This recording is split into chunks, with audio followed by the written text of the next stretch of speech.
Hi guys! After 8 years, ayan, makakauwi na rin ang inyong host sa Pilipinas. At ito nga ang aking maikling pasilip sa aking pag-uwi.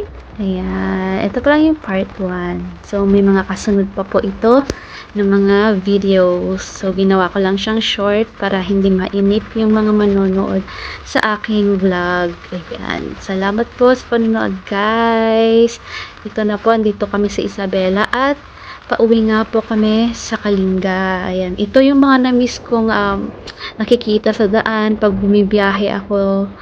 At ito nga po ang aking magulang. Ayan, ang mama at aking papa.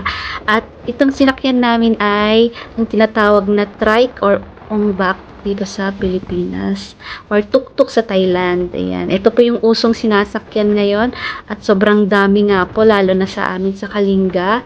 Ayan, at hinire ko lang to. So, experience ko sa pagsakay ng trike ay sobrang na-enjoy ko.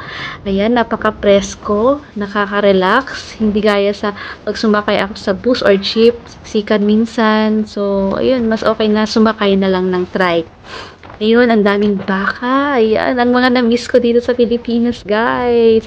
At ang mga bulubundukin at ang mga malawak na taniman ng um, rice. Ayan, ang rice fields, malalawak. Kaya, nakakamiss talaga.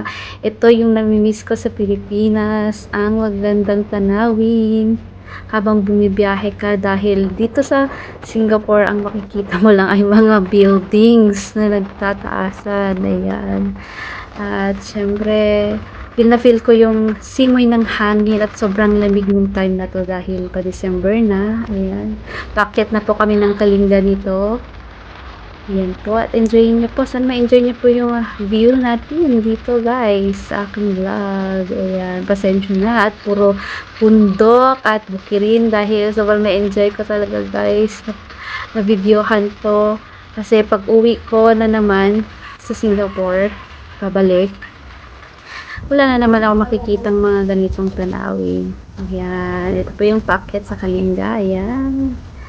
Ito po. Ang ganda dito. Pwede ding mag-picture dito. Bali, nag-picture-picture po kami dito. Ayan. Province of Kalinga. At ayan guys. Sana enjoy niyo po ang aking vlog. Salamat po.